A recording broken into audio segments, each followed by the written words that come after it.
지난 3일 동안 이렇게 말씀을 또 전할 수 있게 저에게 허락해 주신 하나님께도 감사드리고 또 교회 당회 또 성도님들께 감사를 드립니다. 우리 친구 목사님 작년에 부임하셔서 참 기뻤는데 이렇게 또 1년 만에 위임하시면서 마침 또 저도 이렇게 기회가 돼서 이렇게 와서 섬길 수 있게 돼서 너무나 감사합니다. 진정한 그리스도인으로 산다는 게 무엇인가? 우리가 이틀 동안 세 번의 말씀을 통해서 마치 정답을 좀 찾는 정답 같은 얘기들을 말씀을 통해서 같이 나누었습니다. 이제 이 주제의 끝 마지막 마무리 설교로 이제 그런 모델을 좀 찾아봤으면 해요. 그렇게 사신 분의 모습을 좀 우리가 찾아서 제대로 본받자는 얘기죠. 어떤 이슈에 대해서 우리들이 논할 때에는 장황한 원리를 가지고 이해하는 것도 소중하지만 그 원리를 그대로 적용할 수 있는 아주 간단한 모델을 살펴보는 것도 또한 큰 도움이 된다고 생각합니다. 물론 여기에는 위험성도 있습니다. 왜냐하면 모델이 아닌 것을 내가 모델로 잘못 보는 경우가 있게 되고 또 제대로 된 모델을 찾아도 그걸 보는 눈이 잘못되면 그걸 잘못 또 적용할 수도 있게 마련이죠. 여러분 많이 들어보신 누가 만든 조크입니다마는 한국 중학교 미술 시험 시간에 시험 문제가 하나 났습니다. 그 유명한 생각하는 사람이라는 조각품을 누가 조각했는가? 조각가 이름이 뭐냐 하는 질문인데 잘 아시는 그 19세기 프랑스 조각가 로댕이라고 하는 사람이 만들었죠. 그래서 한 모범생이 답을 썼습니다. 로댕하고. 근데 그 옆에 앉아있던 아이는 반에서 공부를 못하는 꼴찌로 공부를 못한 아이였어요. 그 답을 컨닝을 하려고 힐끗 보는데 불행히도 눈이 좀 나쁜 아이였습니다. 그 로댕이라는 답이 오뎅으로 보였어요. 그 답을 오뎅하고 썼습니다. 그 옆에 앉아있는 아이도 공부를 못한 아이였어요. 답을 보니까 답이 오뎅이에요. 그냥 쓰면 안 될 것 같아서 나름대로 고쳤었습니다. 덴뿌라. 그 옆에 앉아있는 아이도 공부를 또 못하는 아이였어요. 답을 보니까 답이 덴뿌라야. 이게 너무 쉬운 답이라 그냥 쓰면 베꼈다고 그럴 것 같아서 나름대로 또 고쳤었습니다. 어묵하고. 누가 분명히 웃자고 만든 농담이지만 제가 볼 때는 우리의 그 현실을 잘 반영하는 한 가지가 있다고 생각돼요. 정답이 아닌 것을 정답인 줄로 착각하면서 그걸 베끼는 것이죠. 그렇게 살면 안 되는데 그렇게 사는 게 바른 것이라고 착각하는 겁니다. 종종 정답을 봐도 그걸 보는 눈이 잘못되어 있기 때문에 잘 베끼기만 해도 될 텐데 잘 못 베낍니다. 진정한 그리스도인으로 산다는 게 뭐냐? 그리고 이런 주제의 모델로 우리가 좀 받을 만한 분이 어떤 분이 있을까 생각을 하다가 저는 그 초대교회 사도행전에 나오는 바나바를 좀 얘기하려고 합니다. 바나바. 말씀의 결론이면서 참 중요한 핵심이라고 보여지는데 왜 이분을 선택했는가 하면 우리가 흔히 모델하면 슈퍼 모델형을 찾습니다. 그렇죠? 아주 위대한 분 이런 분을 찾아요. 그러나 바나바는 그런 슈퍼스타가 아닙니다. 굳이 초대교회 사도행전에서 초대교회 그 슈퍼스타를 뽑으라고 하면 아마 베드로를 뽑든지 분명히 바울이 뽑힐 거라고 저는 생각해요. 바나바는 그런 위대한 위인이나 저명한 유명인사가 아니었습니다. 우리식으로 표현한다면 평범한 평신도였다고 볼 수 있습니다. 하지만 진정한 그리스도인이 과연 뭐냐? 그렇게 질문할 때 저는 주저하지 않고 이분을 뽑고 싶어요. 왜냐하면 이분 때문에 초대교회 역사가 제대로 쓰여졌고 이분이 없었다면 사도행전의 역사는 분명히 달라졌을 것이기 때문입니다. 자, 오늘 아침에 짧은 시간에 성경을 좀 한 3군데 보려고 합니다. 여러분이 읽으신 본문 포함해서 사도행전 4장, 사도행전 9장, 그리고 11장 이렇게 셋을 보겠습니다. 영상에도 뜨겠습니다만은 말씀을 들으면서 앞뒤 문맥을 좀 보시려면은 본문을 좀 펴시는 게 좋을 것 같아요. 첫 번째 본문은 4장 36절, 37절입니다. 이 세 본문들이 전부 다 바나바라는 사람을 성령의 감동으로 누가가 소개를 하면서 순서별로 소개한 내용이에요. 제가 제 설교를 위해서 짜집게 한 것이 아닙니다. 자, 같이 한번 읽어보실까요? 여러분이 한번 읽어주십시오. 자, 시작.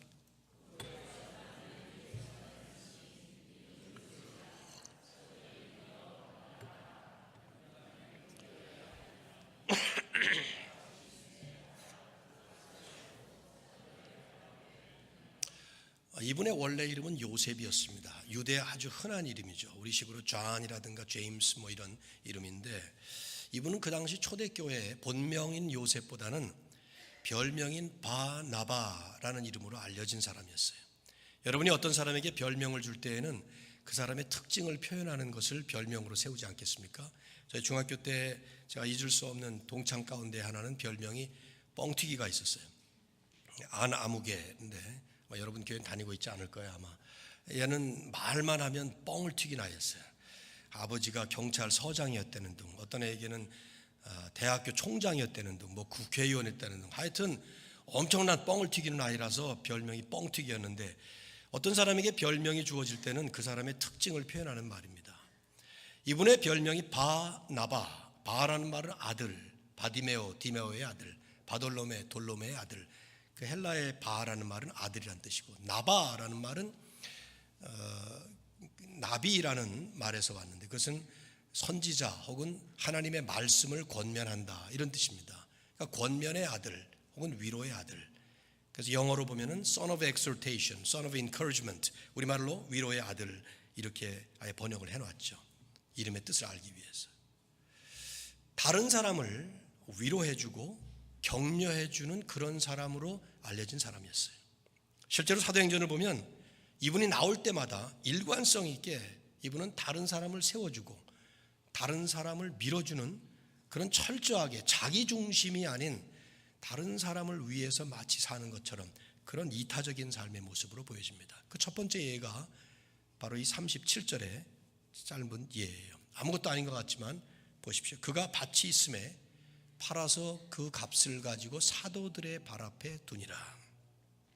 그 밭이 얼마나 큰 밭이었는지, 그걸 판 값이 얼마나 거액의 돈이었는지, 그걸 가지고 얼마나 많은 사람들을 도왔는지, 이런 자세한 얘기는 나와 있지 않습니다. 자세히 묵상해 보면 세 가지를 주목할 만한 내용이 있습니다. 첫째는 이분이 레위인이었다고 하면서 밭을 팔았다는 걸로 볼 때, 그렇다면 구약법으로 볼 때 레위인은 땅을 소유할 수 없었기 때문에 이 밭은 아주 특별한 밭, 특별한 부동산이었을 거예요. C.K. 베렛이라고 하는 학자는 이건 틀림없이 이 사람이 죽으면 묻히게 될 매장지였을 것이다, 그렇게 해석을 합니다. 분명히 맞을 겁니다. 즉 자신에게 하나밖에 없는, 자기가 죽고 나면 묻히게 될, 우리나라도 매장 문화가 중요하지만 이 히브리도 마찬가지죠. 이 매장 문화가 중요합니다. 소중한 부동산, 하나밖에 없는 그 땅, 근데 그것을 팔아서 교회에 헌납한 것이 그 당시 모든 사람들이 알아줄 만한, 그래서 예루살렘 교회에 그의 이름이 회자될 만큼 그렇게 유명하게 된 사건이 된 희생적인 헌신을 했던 것입니다. 누굴 위해서? 성도들을 위해서 한 것이죠. 교회를 위해서 한 것입니다. 궁극적으로는 주님의 나라를 위해서 그렇게 한 것입니다. 또 한 가지 주목할 사실은 그 당시에 자기 재산을 팔아서 남을 위해서 교회에 헌납한 사람은 바나바 한 사람만이 아니에요. 2장 44절, 4장 32절을 읽어보시면 그 당시 초대교회에 세워지자마자 사람들은 저마다 각각 자기 재산을 팔아서 땅을 팔고 집을 팔고 뭐 이러면서 다른 사람을 위해서 교회에 헌납을 했습니다. 수많은 사람들이 그렇게 했어요. 그런데 어느 누구의 이름도 기록되어 있지 않습니다. 그 가운데 굳이 유독 바나바 이름 하나, 바나바의 헌납 사실만 이렇게 언급한 것은 그것이 그만큼 대단히 큰 헌신이었고 큰 희생적인, 예루살렘 교회 전체가 알아줄 만한 헌신이었기 때문입니다. 뭐 그것이 예수님께서 얘기하셨던 과부의 그 적은 두 동전, 액수는 얼마 안 되지만 생활비 전체를 바쳤다는 그런 헌신이었든지, 아니면 액수 자체가 어마어마한 거액의 헌금이었든지 알 수는 없지만 아무튼 대단히 큰 엄청난 희생적 헌신이었던 것이죠. 특별히 우리가 주목할 또 한 가지는요, 이 기록 바로 다음에 5장에 들어가시면 유명한 아나니아 삽비라 사건이 나와요. 여러분 아시죠? 아나니아 삽비라 부부인데 이 두 사람이 어느 날 자기 재산을 팔아서 그 중에 얼마를 감추고 얼마를 교회에다가 헌납을 했습니다. 그런데 이것을 놓고 성령 충만했던 베드로가 진단하기를 아나니아 삽비라는 마음에 사탄이 가득했고 성령을 속이고 땅값을 감추면서 일종의 위선적인 종교 행위로서 한 것이라고 판단을 했기 때문에 그렇게 정죄를 하자 그분들은 그냥 그 자리에서 현장에서 죽습니다. 근데 그런 그 얘기를 백투백으로 이렇게 대조하는 걸로 볼 때 그런 사람들의 헌납과는 대조적으로 바나바의 헌납은 방금 읽으신 11장 24절을 보면 성령이 충만한 사람으로서 진실된 진짜 헌신이었던 것이죠. 즉 사람에게 보이려는 거짓되고 위선된 이런 하나의 종교 행위로서 드린 가짜 헌납이 아니라 성령이 충만한 사람이 진실로 드린 교회와 성도들을 위해서 하나님 나라를 위해서 바친 진짜 진정한 헌신이었다는 것입니다. 성경이 이렇게 강조하지 않는 것뿐이에요. 제가 이렇게 설명을 이렇게 풀이를 하지 않으면 그냥 지나갈 수 있는 그런 심플한 팩트만을 얘기하고 있습니다. 근데 그게 포인트예요. 성경을 보면 성경은 세상이 그렇게 하는 것처럼 떠들썩하게 신문에 이름 나고 TV에 얼굴 나오고 화려한 조명바를 받으면서 이 사람 위대한 사람이다 이런 식으로 말하지 않습니다. 성경에 수많은 인물들이 나오는데 이름도 나오지 않아요. 자세히 묵상하지 않으면 그냥 지나치기 십상이죠. 그러나 하나님 나라에는 빼놓을 수 없는 착하고 충성된 종으로, 그러나 이름 없이 빚도 없이 조용하게 엄청난 헌신을 많이 나옵니다. 또 하나 볼까요? 본문, 두 번째 본문 사도행전 9장 26절 27절입니다. 여러분 성경 한번 펴서 말씀을 보시면서 앞뒤 문맥을 한번 보시면 더 도움이 될 겁니다. 여기 떴으니까 또 한번 읽어보시죠. 자, 여러분이 한번 읽어보십시오. 시작.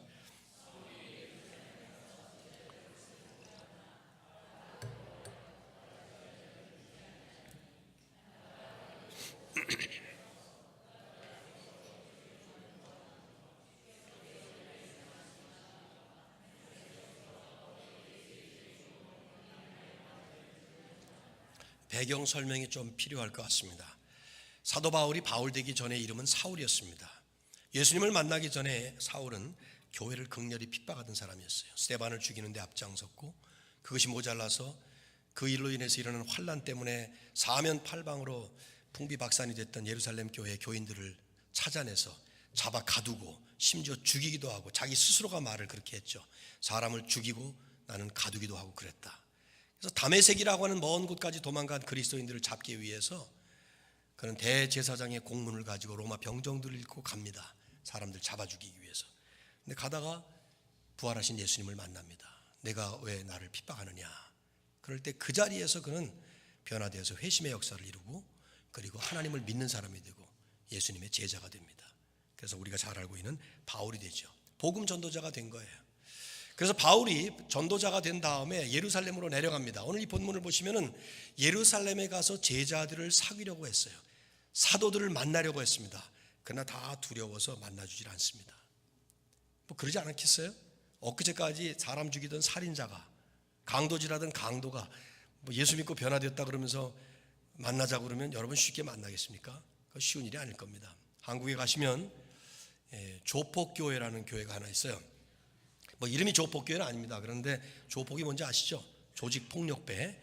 그 담임 목사님이 조직폭력배 깡패 두목 출신이에요.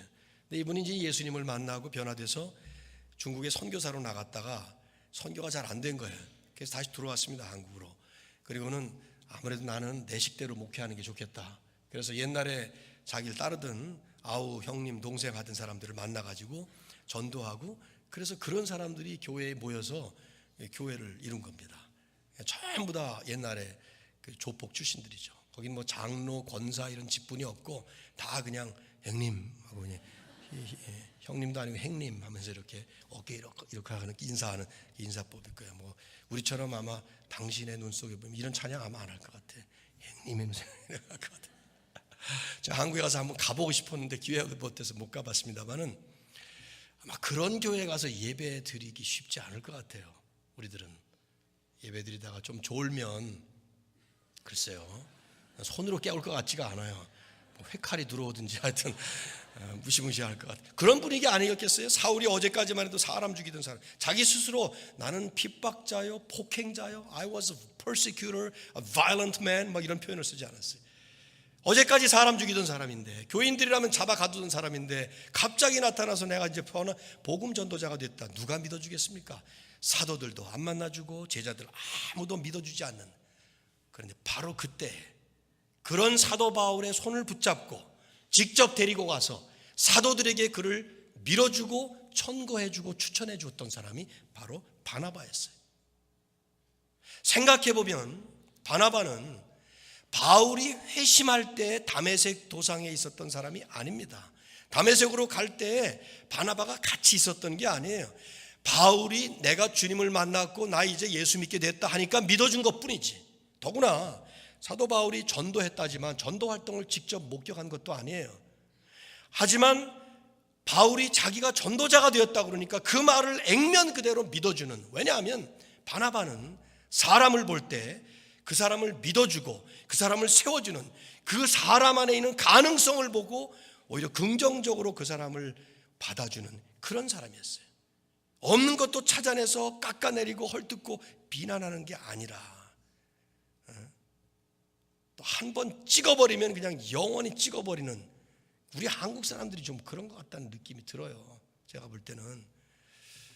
제가 우리 교회 처음 부임을 했을 때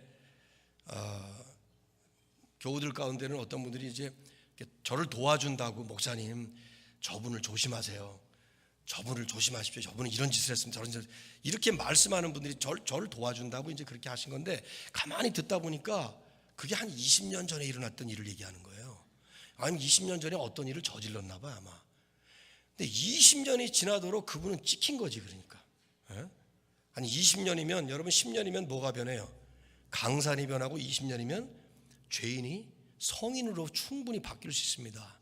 하나님 역사가 임하고 성령의 역사가 임하면 하루아침에 사람은 바뀔 수 있는 거예요. 그런데 한번 찍히면 영원토록 그 벗어날 수 없는 거예요. 바나바는 그런 사람이 아니었어요.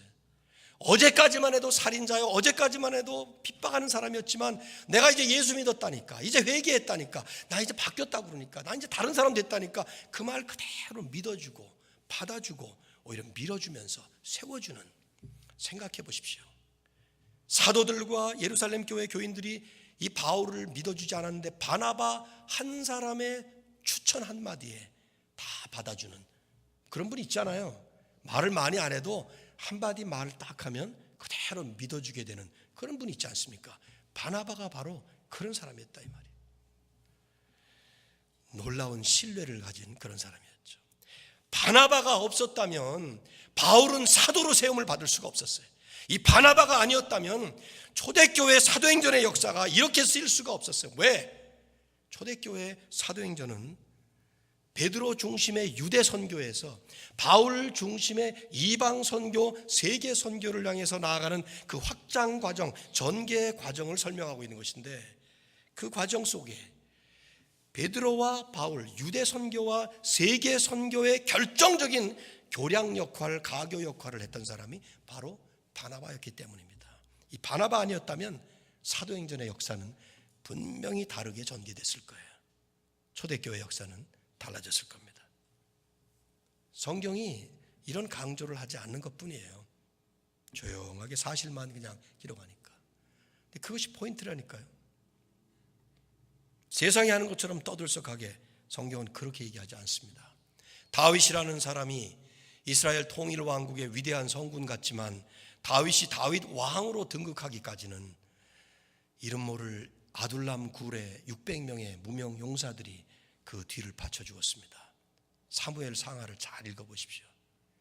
엘리야가 갈멜산에서 850명의 바알과 아세라 선지자들을 때려 눕히면서 하늘에서 불덩어리를 내렸다고 하지만 슈퍼스타인 엘리야가 한 것이 아니라 하나님이 나중에 그렇게 하고도 변화되지 않을 때 로뎀나무 아래서 낮에 죽여주시오 낙심에 빠지니까 하나님이 뭐라고 그러셨어요? 야, 착각하지 마라 이놈아. 뭐 그런 말이 성경에는 없지만 바알에게 무릎 꿇지 않은 7,000명이 있느니라. 성경은 떠들썩하지 않지만 이름 없이 빛도 없이, 그러나 착하고 충성되게 하나님 앞에 멋있게 쓰임받는, 하나님 나라를 위해서 귀한 헌신을 하는 많은 분들의 얘기를 적고 있습니다. 지금도 하나님은 그렇게 하나님의 역사를 써내려 가시는 거예요. 쉬운 일이 아니죠. 쉽지 않습니다.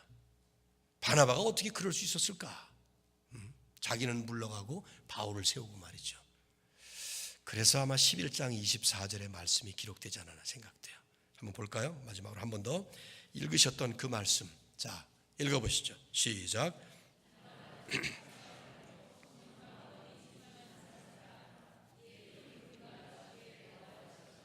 바나바는 어떤 사람이라고요? 어떤 사람을 우리가 평가하거나 묘사할 때, 이 사람의 프로필을 얘기할 때 상당히 많은 말이 필요합니다. 이번에 이렇게 제가 집회를 하고 가게 되면 이번 기간에 참석하지 못했던 성도들이 이번에 집회 잘 됐어? 강사가 누구였어? 어떤 사람이야? 하면은 김태권이라는 한 사람을 설명하는 것만 해도 간단하진 않을 거예요. 그 사람 키가 얼마가 되고 목소리가 어떻고 뭐 이런 사람 저런 사람, 이게 말이 많을 겁니다. 아마 많은 말로 할 수 있을 거예요. 그래야 되지 않겠어요? 간단하게 한마디로 설명하긴 어려워요. 그렇죠? 근데 바나바가 어떤 사람이냐? 성경도 장황하게 설명할 수 있었을 텐데 딱 한마디랍니다. 어떤 사람? 착한 사람. 착하다는 말이 조금 비하시키는 감이 없잖아 있죠. 윗사람이 아랫사람을 얘기할 때 착하다 그렇지.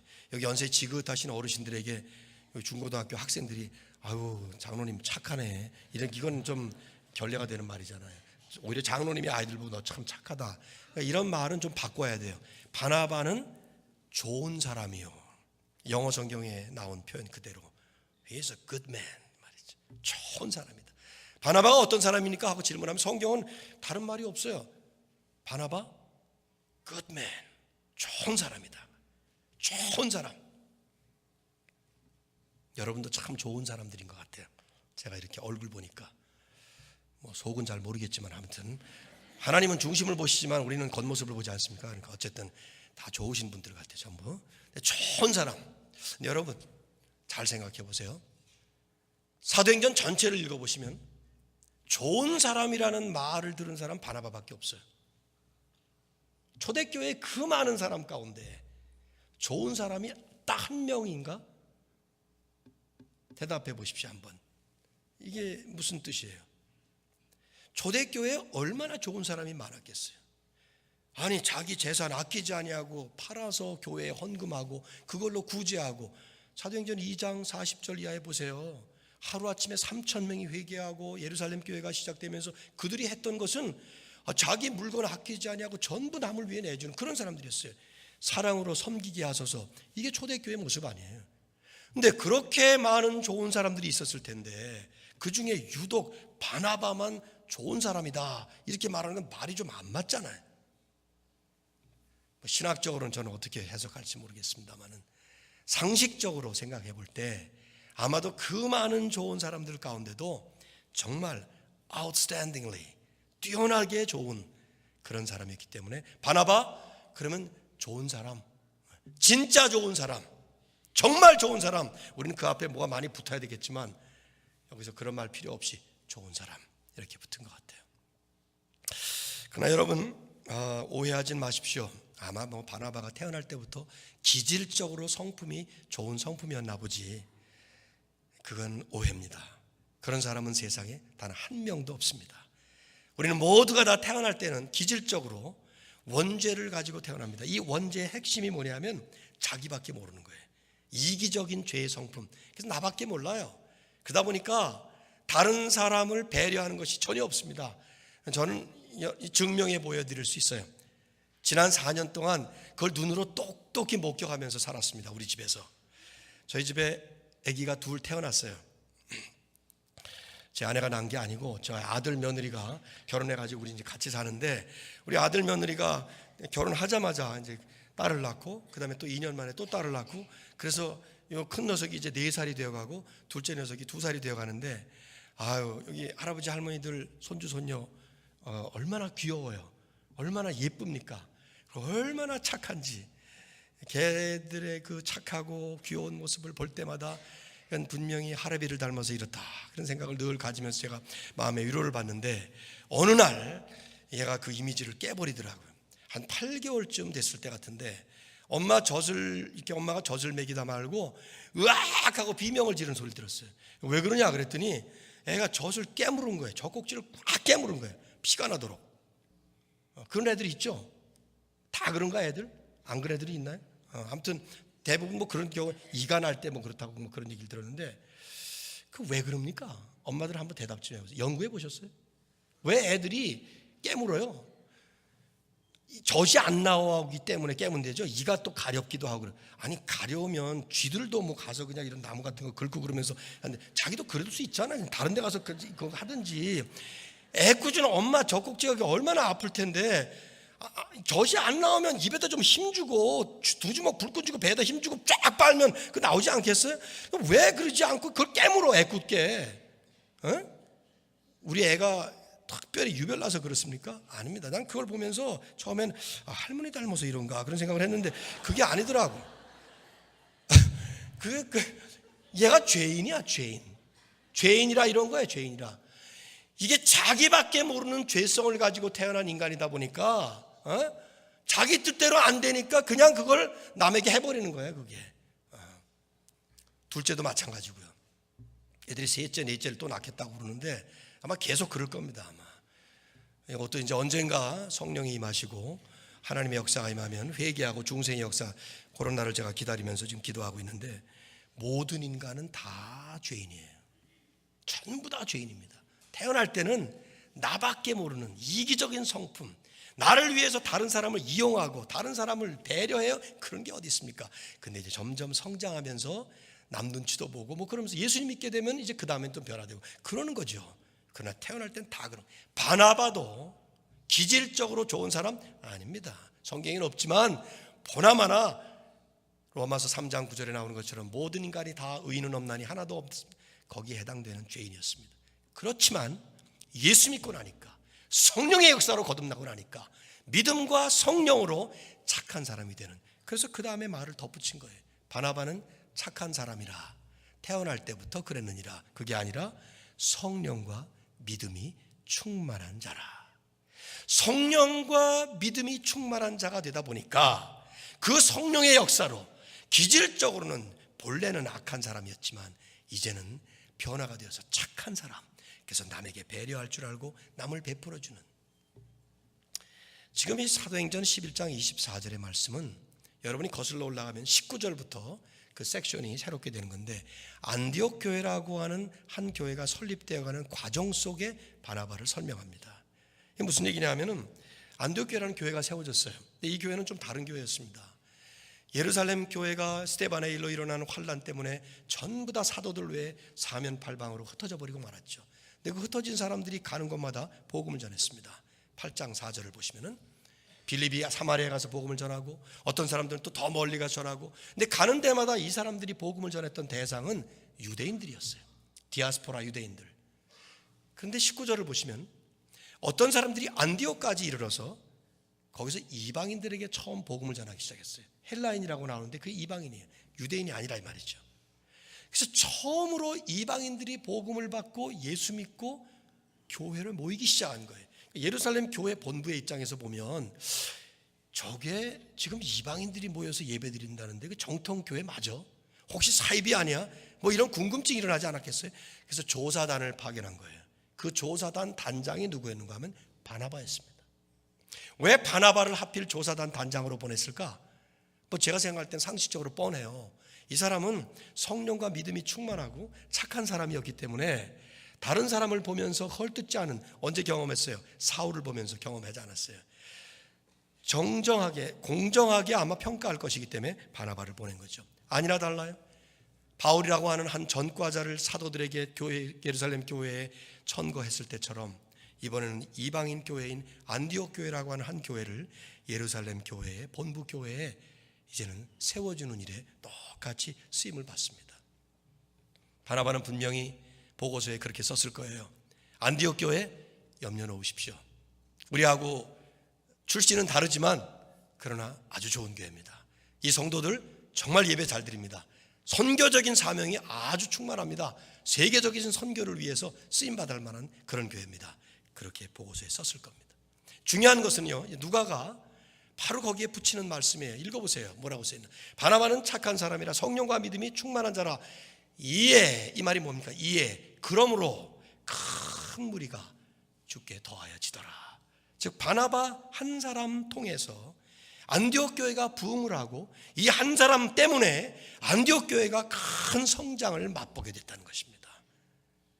저는 목사로서 한 사람 때문에 교회에 부흥할 수 있다는 사실을 믿고 있습니다. 반대로 한 사람 때문에 교회가 쪼개지고 망가지고 무너질 수도 있습니다. 바나바는 그 한 사람 때문에 안디옥 교회라는 세계 선교를 위해서, 이제 사도행전 11장부터 시작해서 마지막 28장까지는요 안디옥 교회를 중심으로 해서 이루어지는 세계 선교의 역사를 설명하는 과정일 뿐이에요. 전 믿습니다. 진정 바른 교회는 바나바 같은 사람들로 이루어지는 교회입니다. 진정한 그리스도인은 반드시 바나바 같은 삶을 사는 그리스도인들을 말합니다. 왜냐?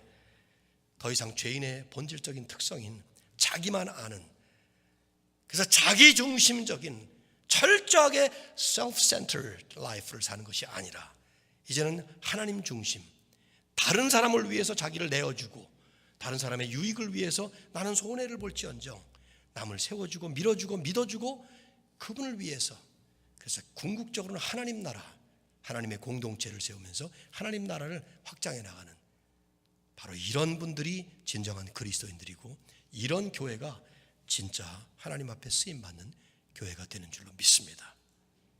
35주년을 여러분이 기념을 하시면서 한번 스스로에게도 점검해 보십시오. 나는 예수 믿고 구원받은 지가 몇 년이 됐는데 어떤 모습으로 지금 살고 있는가? 오늘 이 말씀은 지난 3번, 4번에 걸친 말씀의 마지막 결론이라고 얘기를 드렸는데, 진정한 그리스도인으로 과연 나는 어떤 모습으로 사는가? 또 교회가 35주년을 맞으면서 앞으로 우리 교회는 어떻게 돼야 되는가? 한번 생각을 해보시면 좋겠습니다. 저 한번 좀 따라 하실래요? 제가 여러분 강사들이 이렇게 오면 뭐 따라하라 막 이런 거 가끔씩 하고 그러면 좀 짜증나죠, 그죠? 제가 어제 그제 한 번도 안 했으니까 한 번만 할게요. 오늘 위해서 제가 아끼고 있었거든요. 그러니까 따라하십시오. 자, 한번 따라하십시오. 바나바처럼 삽시다. 좀 한번 힘차게 한번 해보시면 좋아요. 바나바처럼 삽시다. 예, 아유 고맙습니다. 이번에 한번 이렇게 손 들고 이렇게 한번, 제가 운동권 출신은 아니지만 한번 이렇게 해보시죠. 자, 해보세요. 한번. 바나바처럼 살겠습니다. 예, 아유, 내리십시오. 순진하게 또 잘 따라하시네요. 예, 이제 됐습니다. 이제 제가 내려가도 됩니다. 설교 이제 끝났으니까 바나바처럼 살겠다는데 뭐 도대체 또 할 말 없잖아. 이제 바나바처럼 사신다고 그랬으니까 설교 이제 내려가면 될 것 같은데, 이렇게 구호 한번 외치고 나서 변화가 된다면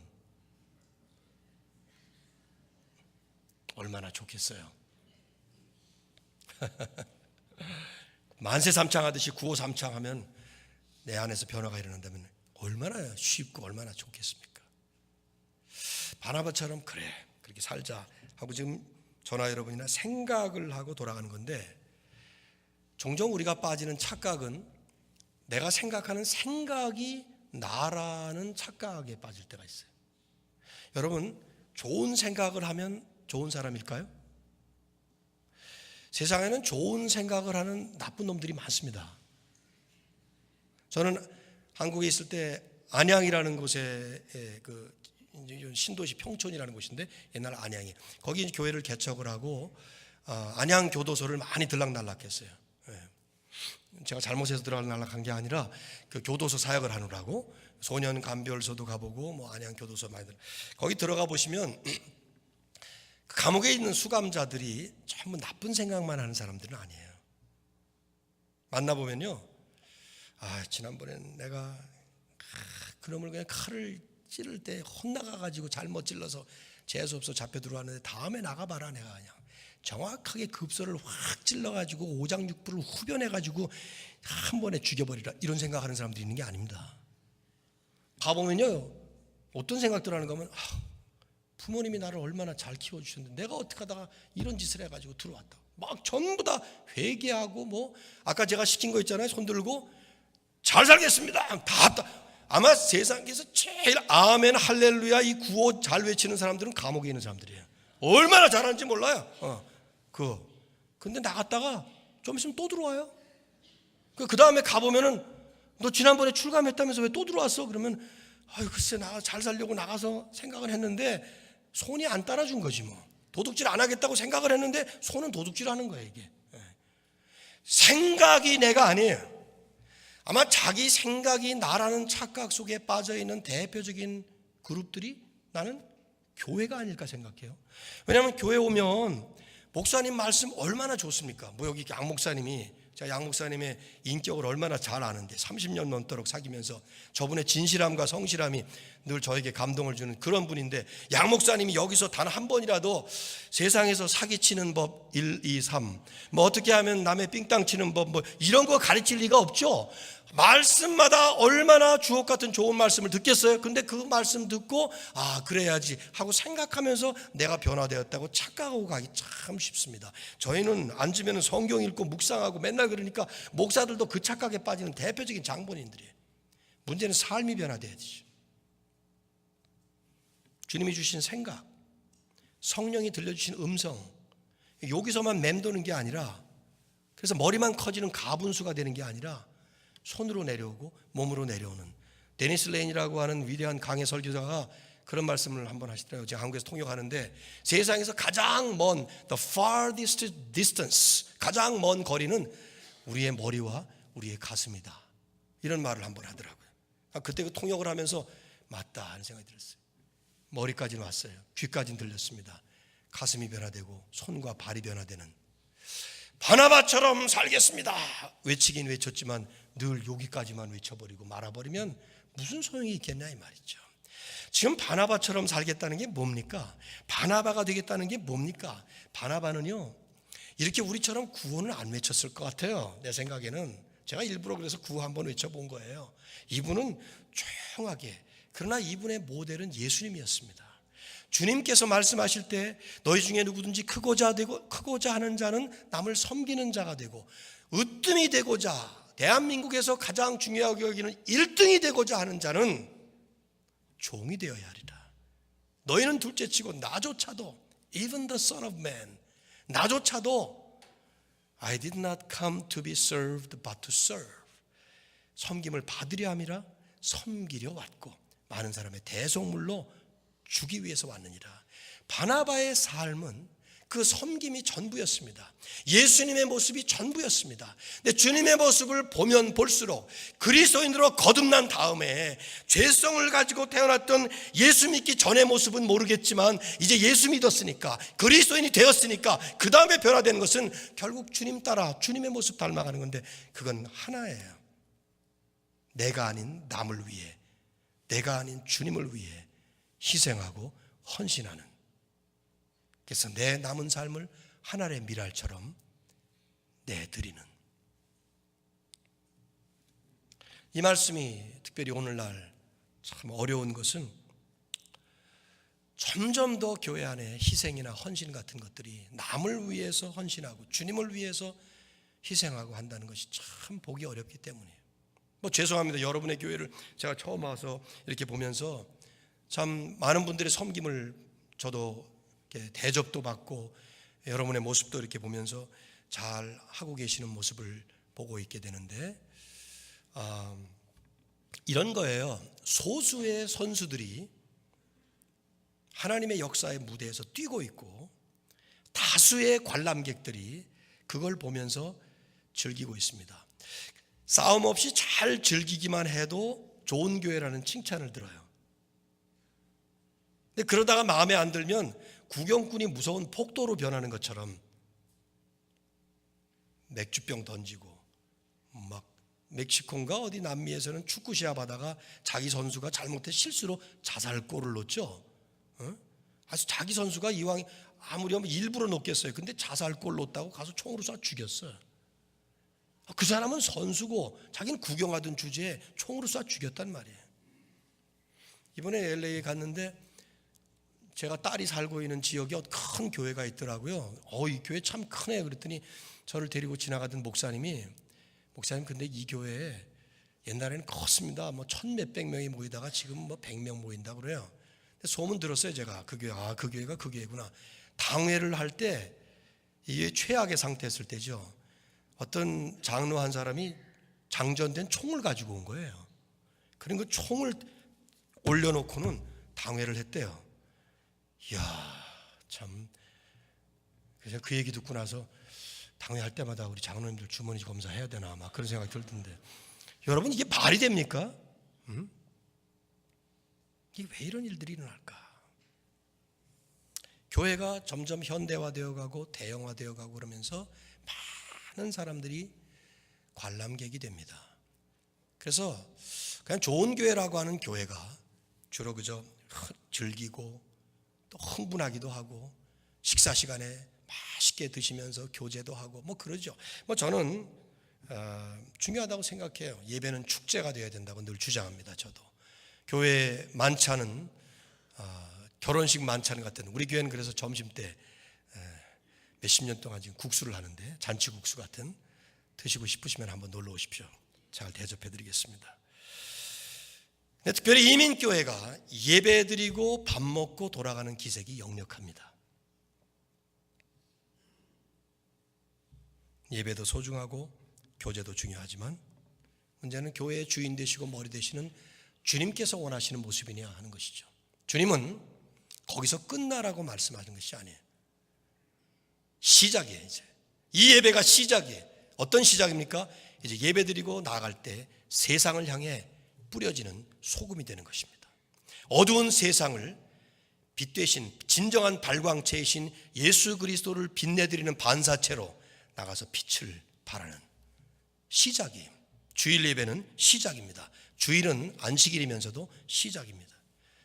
저는 지난 며칠 동안 그 용어를 많이 썼습니다마는, 우리가 이민자로 왔지만 이제는 뭐라고요? 사명자로 사는 것이죠.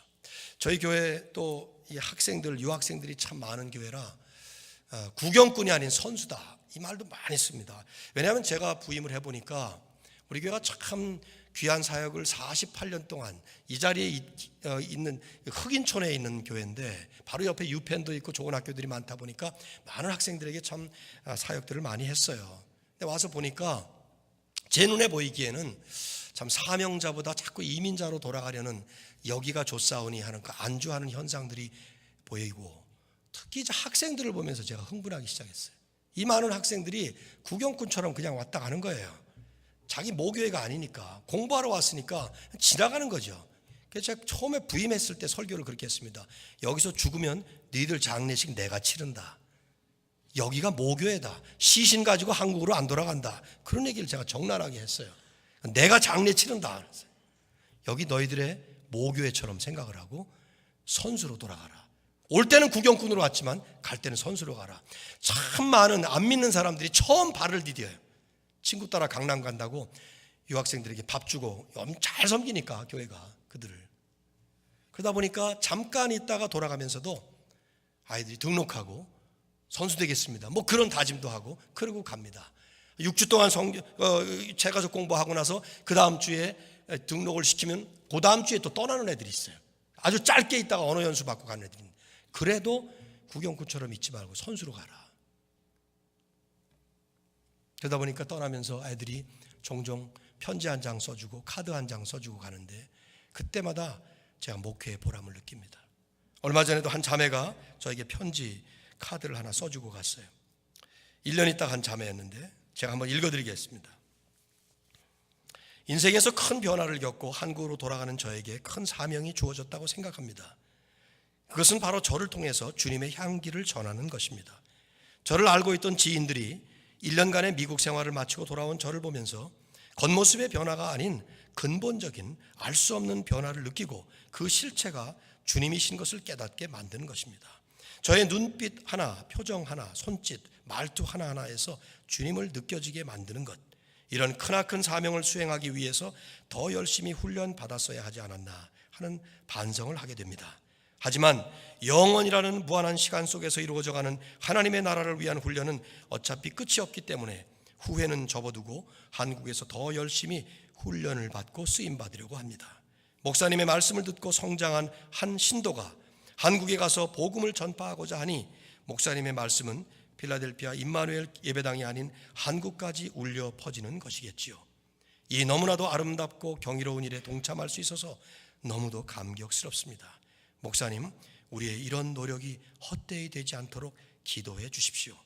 감사드리고 사랑합니다. 목사님 건강히 오래오래 주님의 뜻을 전하시길 진심으로 기도하며 바랍니다. 화윤이 올림.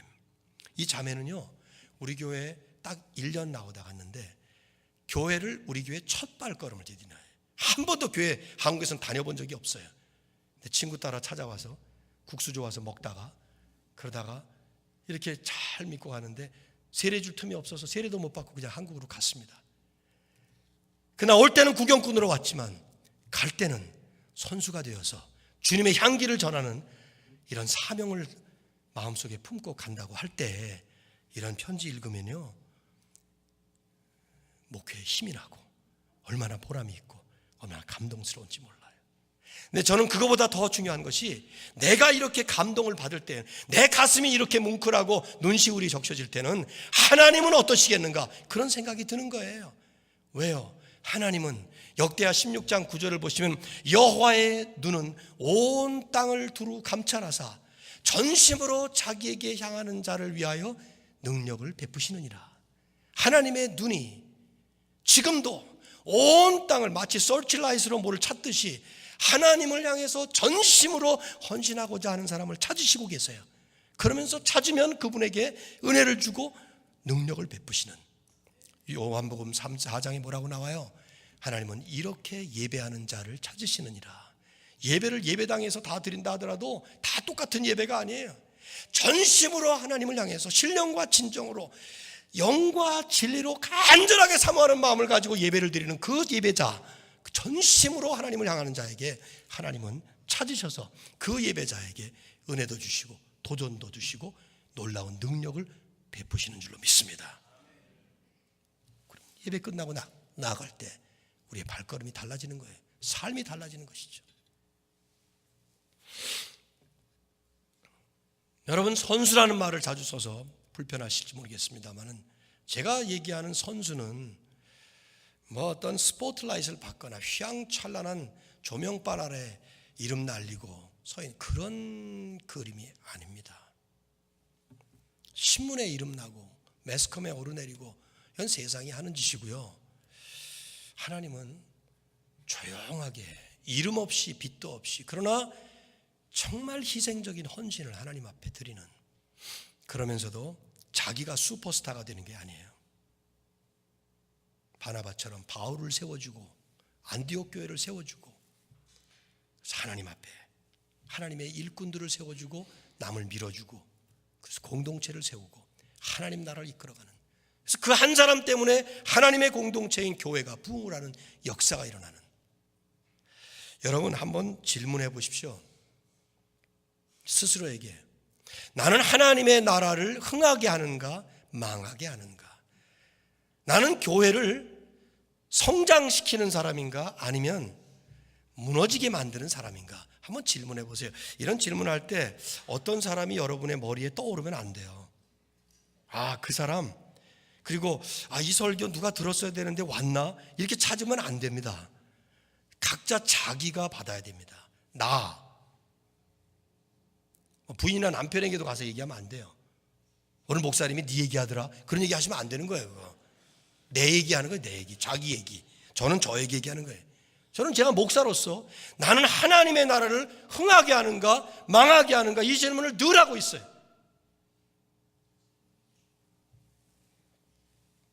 어떻게 해야 돼요? 구호 외친다고 되는 게 아니라니까요. 뭐 아멘 할렐루야 이런 종교적인 행위 가지고 되는 게 아니라 이 말이죠. 어떻게 해야 됩니까? 바나바처럼 성령과 믿음이 충만해서 날마다 변화돼야 돼요. 주님 앞에 서는 날까지 나는 죽고 예수가 살아나시고 내 성품이 죽고 그리스도의 성품으로 변화돼서 주님의 모습이 드러나고 주님의 모습이 나타나는, 그래서 열매로 보면은 주변에 많은 사람들에게 유익을 안겨주고 그래서 많은 이들에게 은혜를 주고 덕을 쌓는, 그리고 나서 그 인생이 지나가고 나면 그 인생의 족적을 보면 전혀 티가 나지 않았는데 엄청난 열매가 남게 되는. 말씀을 맺으면서 저는 열대지방에서 자라는 대조적인 두 나무 얘기를 잠깐 하고 끝내겠습니다. 벤진나무라는 나무에 대해서 들어보셨나요? 거대하게 자라는 나무예요. 처음에 작은 나무가 심겨지지만 점점 몇십 년 동안 자라면서 이 나무는 사면팔방으로 가지가 뻗어가요. 가지가 뻗어나가면서 뿌리를 내립니다. 반경 10km까지 쫙 뻗어나갑니다. 근데 흡수력이 엄청나기 때문에 그 내리는 뿌리마다 그 땅에 있는 영양분을 다 흡수해버려요. 그래서 그 나무가 있는 10km 반경 안에는 풀 한 폭이 자라지 못해요. 나무 하나 남아나지 못합니다. 다 죽어버립니다. 자기가 전부 흡수하니까. 그 나무가 오래돼서 고목나무가 돼서 쓰러져 베어버리면은 그 나무가 있던 자리는 완전히 쓸모가 없는 황무지가 되어버립니다. 다 죽어버려요. 땅도 영양이 다 고갈돼서 황무지가 되죠. 근데 똑같이 열대지방에서 자라는 바나나 나무, 잘 아시잖아요. 바나나. 이 나무는 세워지면 옆에 6개월 지나면 싹을 냅니다. 그러면 그 싹이 잘 자라도록 이 어미나무인 모수가 자기를 희생하면서 영양분을 다 공급해요. 그러면 6개월이 지난 다음에 1년쯤 됐을 때 그 나무에서 열매가 맺습니다. 바나나, 맛있는. 좀 있다 보면 또 싹을 내요. 또 싹을 냅니다. 하나의 바나나 나무가 세워지면 나중에 그 나무가 죽을 때 되면 수없이 많은 어린 새끼 바나나 나무가 세워지고 그걸 통해서 엄청나게 많은 사람들에게 유익을 안겨주는 맛있는 바나나 열매가 열리는 것이죠.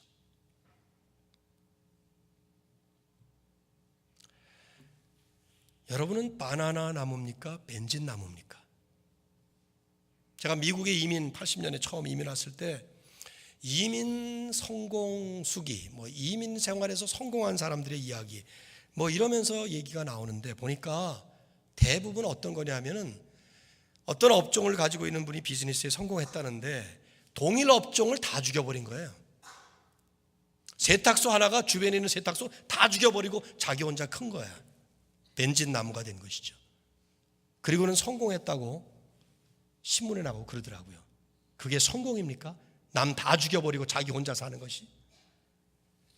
교회 하나가 나머지 다 죽여버리고 자기 혼자 거대한 비대한 대형 교회로 성장해. 대형 교회를 꼭 비난하는 거 아니에요. 항공모함 되면 된다니까요. 그러나 막 문어발처럼 흡수해서 끌어들여서 하나님을 알지 못하는 사람들에게 복음을 전해서 예수 믿고 구원받는 놀라운 역사가 일어나는 것이 아니라 믿는 사람들을 전부 다 수평이동하게 만들고 그걸 교회 목회 전략으로 전도 전략으로 세워가지고 한 사람 전도회 오면 구두 티켓 하나 주고 그 1년에 전도 제일 많이 한 사람 상으로 주는데 소나타 자동차 하나 주고 그런 얘기 들어보니까 온통 주변의 작은 교회에서 다 와가지고 초대형 교회가 된 벤진 나무가 여러분의 목표가 되면 하나님 나라에서는 큰일 납니다. 우리는 내가 죽고 남이 살도록 하나님의 밀알이 땅에 떨어져 그대로 있으면 죽지 아니하면 그대로 있고 죽으면 많은 열매를 맺느니라. 제 말이 아닙니다. 성경의 말씀이에요. 하나님의 밀이 땅에 떨어져 죽지 아니하면 하늘 그대로 있고 죽으면 많은 열매를 맺느니라. 예수님의 말씀이죠. 그리고 주님께서 당신을 두고 하신 말씀이에요. 당신이 십자가에서 죽으심으로 인해서 수많은 구원받는 역사가 일어나는 것처럼 우리도 그 예수님을 따라가는 그리스도인으로서 살아갈 때 나 혼자 살고 내가 살기 위해서 여전히 남을 끌어모으는 것이 아니라 나는 죽고 다른 사람을 위해서 내어주는 템피 장로교회가 35주년을 맞으시면서 저는 이제까지도 그렇게 쓰임을 받으셨을 거라고 믿습니다만은 더 아름답게 하나의 밀알이 되어서 지역사회를 살리시고 이민사회를 살리시고 온 세상 모든 민족, 아까 성가대가 찬양했던 물이 바다를 덮음같이 온 세상 모든 민족에게 하나님의 역사가 드러나고 하나님의 영광이 드러나는 그날까지 쓰임받는 이런 아름다운 교회로 성도들로 힘차게 달려가시기를 예수 그리스도 이름으로 축원합니다. 하나님 3일간 말씀을 함께 나눌 때 진정한 그리스도인으로 산다는 것이 무엇인지를 고민하면서 말씀에서 묵상을 했습니다. 이제 35주년을 기념하는 귀한 템피 장로교회가 귀한 목사님을 모시고 더욱더 힘차게 달려갈 수 있도록 축복하시고 필요한 것들을 공급해 주시되 이제까지도 잘 쓰임받은 것처럼 더욱더 잘 쓰임받아서 이제는 하나님을 위해 세상 사람들을 위해 죽어가는 영혼들을 위해 구원받는 놀라운 복음의 역사를 위해 하나님의 미랄이 되어 쓰임받도록 축복하여 주시옵소서. 예수 그리스도의 이름으로 간절히 기도드립니다. 아멘.